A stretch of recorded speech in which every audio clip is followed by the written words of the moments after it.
오늘은 우리가 성서 주일로 지킵니다. 하나님은 말씀으로 온 세상을 창조하셨습니다.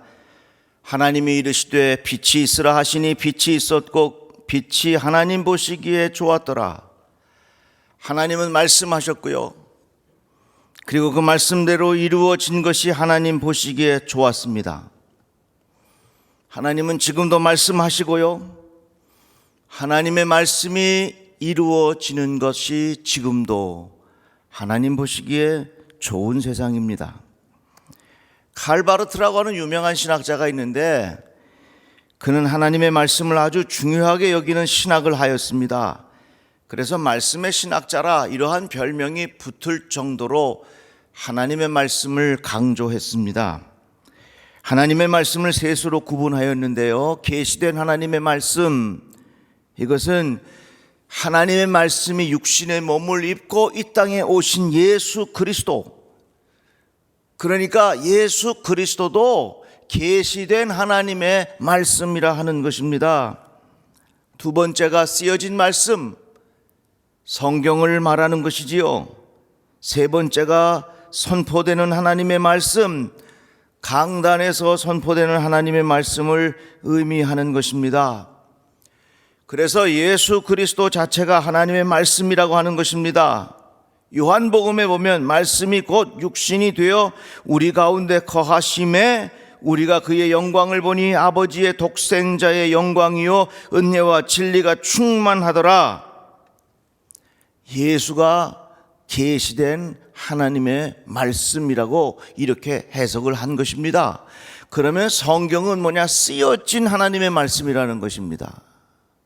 그래서 저는 설교를 이렇게 정의합니다. 설교가 뭐냐?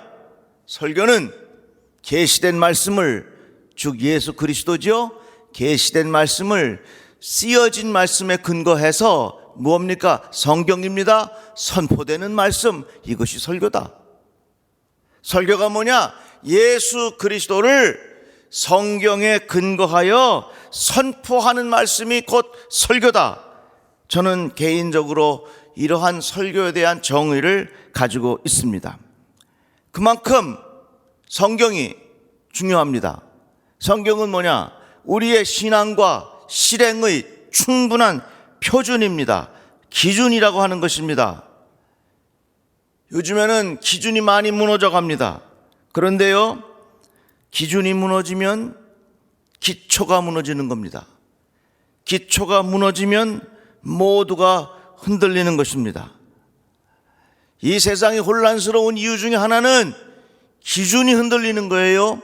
기준이 흔들리면 기초가 흔들리고, 기초가 흔들리면 모든 것이 흔들리게 되어 있습니다. 하나님의 말씀은 기준이에요. 하나님은 창조 때부터 말씀하셨고 지금도 말씀하시고 앞으로도 계속해서 말씀하실 것입니다. 그런데 오늘 우리에게 가르쳐 주시는 말씀은 하나님 말씀 앞에서 겸손하라는 겁니다. 하나님 말씀 앞에서 교만하면 안 된다는 것입니다. 오늘 시드기야 왕의 이야기를 통해서 하나님 앞에 겸손한 것이, 말씀 앞에 겸손한 것이 무엇인지 함께 깨닫는 시간이 되기를 바랍니다. 이 시드기야 왕은 남유다의 마지막 왕이었습니다. 유다가 바벨론에 망하게 되었는데 망하기 전에 11년 동안 활동하던 왕이 시드기야 왕입니다. 그가 왕으로 일할 때에 곁에 있었던 선지자가 바로 예레미야입니다. 예레미야를 통해서 하나님은 끊임없이 시드기야 왕에게 하나님의 말씀을 전했습니다. 그런데 교만해서 이 시드기야 왕이 하나님의 말씀을 듣지 아니합니다. 그래서 오늘 본문의 말씀에 보니까 이 시드기야 왕은 하나님 말씀 앞에서 겸손하지 아니하였다, 이렇게 성경은 말씀하고 있습니다. 히스기야 왕 때의 이야기입니다. 히스기야 왕이 온 백성들에게 하나님의 말씀에 근거하여 유월절을 지키도록 명령하였습니다. 그런데 이 말씀에 둘로 쫙 나눠져요. 어떤 사람들은 교만하여 하나님의 말씀을 조롱하고 비웃었습니다. 그러나 또 어떤 사람들은 스스로 겸손한 마음으로 예루살렘에 이르렀고 하나님의 손이 또한 유다 사람들을 감동시키사 그들에게 왕과 방백들이 여호와 말씀대로 전한 명령을 한 마음으로 준행하게 하셨더라. 늘 하나님의 말씀 앞에서는 교만해서 그 말씀을 비웃는 사람이 있는가 하면 겸손하게 그 말씀을 받아들이는 사람이 있다 그 말입니다. 교만한 사람은 하나님의 말씀을 받아들이지 않아요. 그러나 우리들은 분명히 깨달아야 됩니다. 하나님의 말씀, 풀은 마르고 꽃은 시드나 우리 하나님의 말씀은 영원히 서는 것입니다. 그래서 우리들은 하나님 말씀 앞에 겸손한 삶의 태도를 유지해야 하는 것입니다. 그런데 시드기야 왕은 하나님의 말씀 앞에 겸손하지 아니하고 교만하였습니다.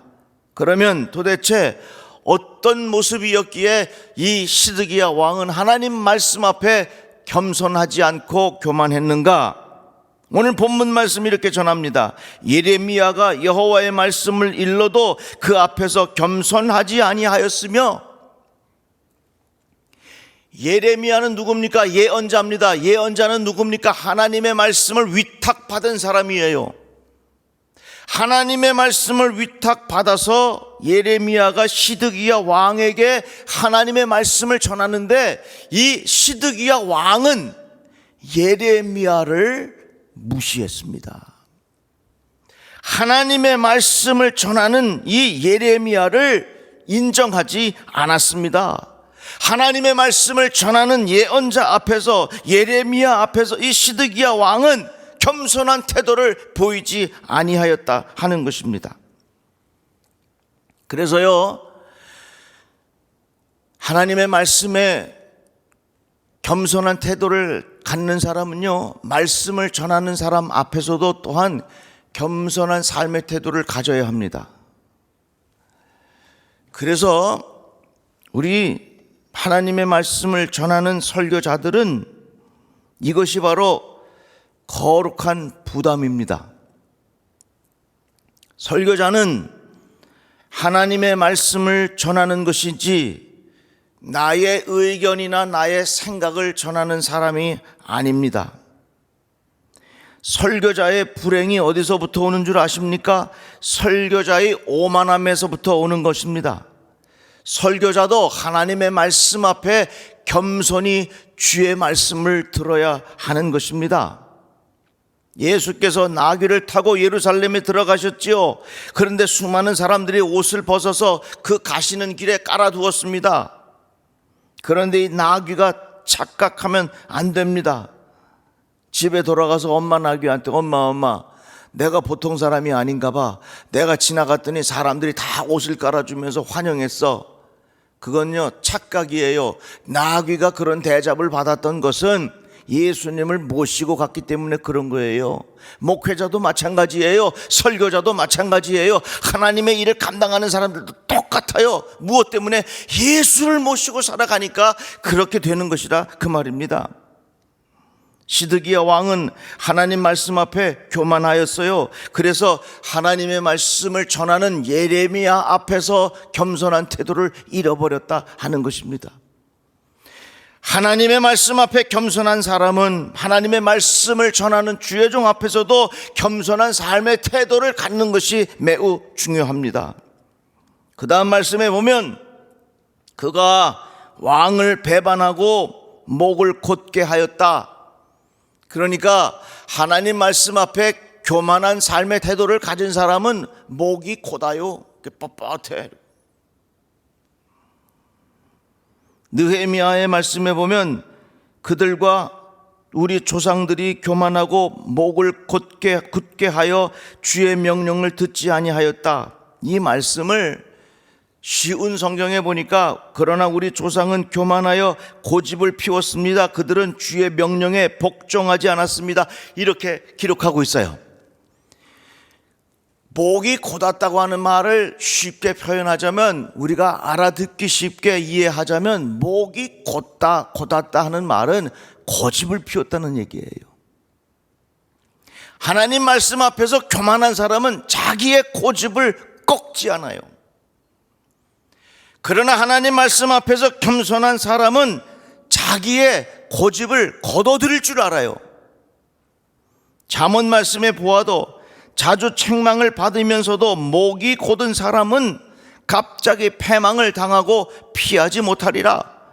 이 말씀을 다른 성경은 이렇게 번역했습니다. 자주 책망을 받으면서도 계속 고집을 부리는 자는 졸지에 망할 것이다. 아무런 구제책이 없다. 하나님께서 이스라엘 백성을 향하여 목이 곧은 백성이라고 말했는데, 이 목이 곧은 백성이라고 하는 표현을 고집이 센 백성이라 이렇게 이해할 수 있는 것입니다. 하나님 앞에 목이 곧아서는 안 됩니다. 시드기야는 교만했습니다. 그래서 그는 목이 곧았습니다. 목이 곧은 사람은 어떻다고요? 자기의 고집을 꺾지 않습니다. 자기의 고집을 꺾으면 안 돼요.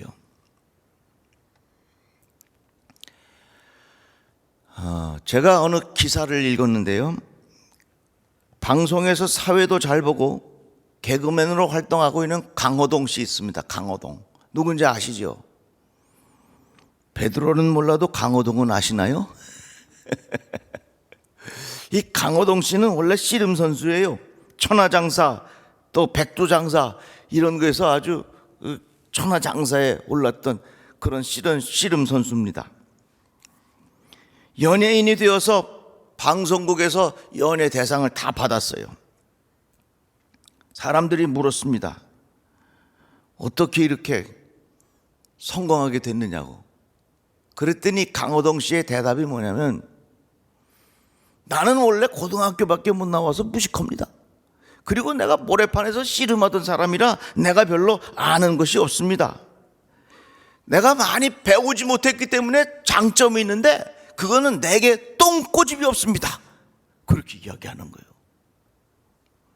제가 배우지 못한 것이 마음에 늘 생각이 돼서 누가 나를 좀 잘 가르쳐 주십시오 하는 마음의 자세를 가지고 사람들과 대한다는 것입니다. 내 마음은 백지와 같습니다.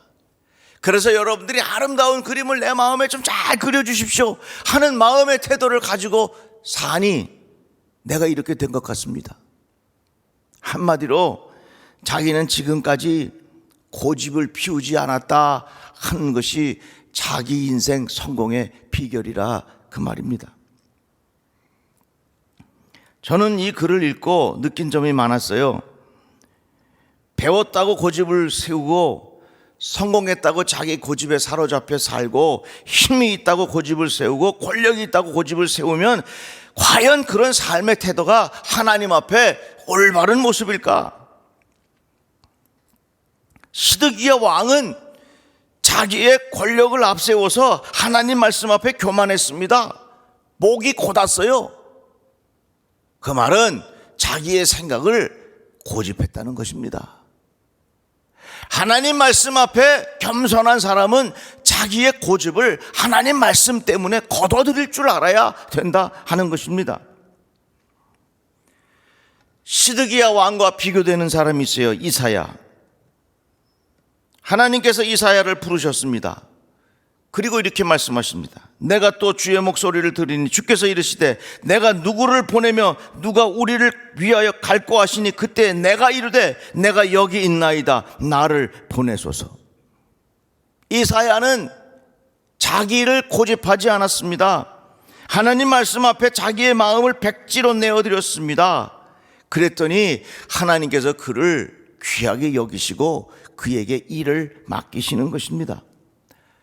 성경에 보면 수많은 사람들, 하나님의 일을 감당했던 사람들 보면요, 자기가 계획한 대로 자기의 고집을 부리지 않았어요. 사도 바울도 원래 아시아 쪽으로 가고 싶은 선교의 계획이 있었는데 그것을 고집하지 않았습니다. 하나님의 부르심, 하나님께서 방향을 바꿔놓으시니까 이 바울도 자기의 생각을 얼마든지 거둬들이고 하나님의 인도하심을 따라 살았다, 그 말입니다. 제가 목회를 하면서 여러 교인들도 만나고 또 여러 목사님들도 만나고 많은 분들을 이렇게 만나게 되는데요, 참 배우는 것들이 많이 있습니다. 그런데 참 중요한 것은요, 자기 고집을 피우는 사람은 인간관계에서 도태가 됩니다. 이거 우리 잘 알아야 돼요. 자기 고집을 아주 굽히지 않아요. 나는 이거 아니면 안 먹어요. 그런 사람들은, 자기 고집을 굽히지 않는 사람은 인간관계에서 도태가 되고 결국은 왕따가 되더라고요. 사람들과의 관계도 그렇다면 하나님 앞에서 관계는 얼마나 더 중요하겠습니까? 여러분, 하나님 말씀 앞에 겸손하시기를 바랍니다. 하나님 말씀 앞에 교만하면 안 돼요. 교만하다고 하는 것은, 이 시드기야 왕이 보니까 목이 곧았다. 목이 곧은 것은 뭐냐? 고집을 내세웠다, 그 말입니다. 우리는 하나님 말씀 앞에 겸손해야 됩니다. 또 한 가지 우리가 하나님 말씀 앞에 겸손한 것, 이해를 찾아볼 수 있는데요, 우리가 성경을 읽을 때요, 겸손하게 읽어야 돼요. 한번 따라해 봅시다. 하나님의 말씀을 겸손하게 읽자. 우리 영화 보면요, 맨날 좋은 편 나쁜 편이 있어. 이거 좋은 편 나쁜 편이 있어. 그런데 우리들은 영화를 보면서 뭘 응원하냐면 맨날 우리들은 좋은 편 이겨라 이러고 응원해. 성경에도 보면 좋은 편이 있고 나쁜 편이 있어. 근데 우리 성경을 읽을 때 꼭 어떤 마음의 자세로 성경을 읽냐면, 나는 항상 좋은 편이야. 실제 나의 모습은 좋은 편이 아닌데 성경은 어떻게 읽냐면 늘 나는 좋은 편으로 읽어. 예를 들어서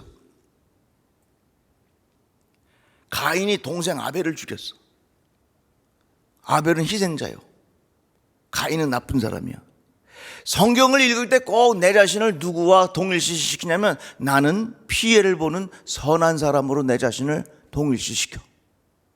그러면서 생활하는 것은 가인처럼 그렇게 생활할 때도 많은데, 그러니까 우리가 성경을 나도 모르는 사이에 나는 의로운 사람, 성경을 나도 모르는 사이에 나는 성경을 교만한 사람으로 읽을 때가 참 많아요. 탕자 이야기. 탕자가 집 나갔다가 다시 돌아와서 용서받고 잘 됐어. 늘 우리들은 탕자로만 생각하지 집에 있는 그 형처럼 내 자신을 동일시시키진 않아. 야곱과에서 이삭과 이스마엘, 사라와 하갈, 성경에 보면 수많은 사람들의 이야기가 나오는데 늘 나는 좋은 사람, 그런 편으로 내 자신을, 성경을 교만하게 읽을 때가 참 많아요. 저에게 풀리지 않는 비유의 말씀이 하나 있었어요. 포도원 품꾼의 비유입니다. 새벽 6시에 와서 일한 사람, 또 9시, 낮 12시, 오후 3시, 저녁 5시 이렇게 와서 일을 쭉 했는데, 저녁 6시가 돼가지고서 이 주인이 저녁 5시에 온 사람도 10만 원, 낮 12시에 온 사람도 10만 원, 새벽 6시에 온 사람도 10만 원씩 다 주는 거예요. 그러니까 저녁 5시에 온 사람은 1시간 겨우 일해가지고서 1시간 일했는데 그만한 하루 일당을 받고, 아침 6시부터 일한 사람은 12시간 열심히 일하는데 받은 월급이, 일당이 1시간 일한 사람하고 똑같아. 저는 이 비유를 볼 때마다 이게 뭘까? 이해가 안 됐어. 아니, 어떻게 새벽 일찍 와서 일한 사람하고 저녁 5시에 와서 일한 사람하고 어떻게 다 똑같은가? 이해가 안 돼. 소위 말해서 정의를 부르짖는 사람들에게는 이 말씀이 이해가 안 되는 거예요. 그런데 여러분 보세요. 만약에 여러분들 스스로 나는 건강한 사람, 나는 새벽부터 일찍 일할 수 있는 자격 있는 사람, 나는 부지런한 사람, 나는 능력이 있는 사람, 자기 자신을 그렇게 능력 있는 사람으로 교만하게 생각하면 나는 몇 시부터 일한 사람이에요? 새벽 6시부터 일한 사람이에요. 성경을 교만하게 읽으면 6시부터 일한 사람 똑같이 10만 원 받으니까 이 성경이 풀어지질 않아. 그렇게 내 자신을 건강한 사람, 능력 있는 사람, 힘 있는 사람으로 내 자신을 동일시시키지 말고 나는 누구냐? 참 보잘것없어. 나는 주님께서 나를 부르시기에 일을 시킬 만한 합당한 자격 있는 사람이 아니야. 나는 하나님 앞에 정말 많은 죄도 지었고 내 몸도 육신이 약하고 내가 할 수 있는 기술도 별로 없어. 그래서 나는 할 만한 가치 있는 그런 인생이 내가 아니야 하는 것으로 내 자신을 스스로 겸손한 삶의 태도를 가지고 있으면요, 나는 절대로 새벽 6시부터 부름받아 일할 사람이 아니요. 나는 오후 5시에 불러서 일 시켜준 것만도 참 감사한 사람이에요. 성경을 교만하게 읽으면 이 비유를 해석할 수가 없습니다. 그러나 성경을 정말 겸손하게, 나는 하나님 나라에 쓰임받을 만한 자격이 없는 사람이지만 난 참 부족함이 많고 나는 약하고 나는 합당한 쓸만한 기술이 별로 없는 사람이지만 그럼에도 불구하고 나 같은 사람을 불러주신 것이 얼마나 감사한가. 겸손한 삶의 태도를 가지고, 그런 관점을 가지고 이 성경을 읽으면 이 비유가 얼마나 은혜롭고 얼마나 나에게 주시는 위로가 되는 말씀인지 몰라요. 여러분, 하나님께서 말씀을 하시고 말씀이 그대로 이루어지는 것을 보시기에 좋았더라 말씀하셨습니다. 지금도 하나님은 말씀하십니다. 예수 그리스도를 통하여 말씀하셨고 성경을 통하여 말씀하셨고 지금도 강단을 통하여 지금도 하나님은 말씀하십니다. 늘 우리들은 하나님 말씀 앞에 겸손한 삶의 태도를 가져야 할 것입니다. 겸손한 삶의 태도를 가져야 그 말씀이 나에게 은혜가 되고 그 말씀을 내가 받아들일 수 있게 되고, 겸손한 말씀의 태도를 가져야 하나님 보시기에 선한 인생을 우리가 살 수 있게 된다 하는 것입니다. 오늘 성서주일을 맞이하여 우리 모두가 하나님 말씀 앞에 다시 한번 겸손한 삶의 태도를 갖출 수 있는 그런 기회가 되기를 주의 이름으로 축복합니다. 기도합시다. 하나님 감사합니다. 주의 말씀을 듣게 하시니 고맙습니다. 우리의 생각이 커져서 교만하지 않게 하여 주시옵시고 늘 하나님 앞에 겸손한 삶의 태도로 말씀을 대하게 하여 주시옵소서. 예수님의 이름으로 기도드립니다. 아멘.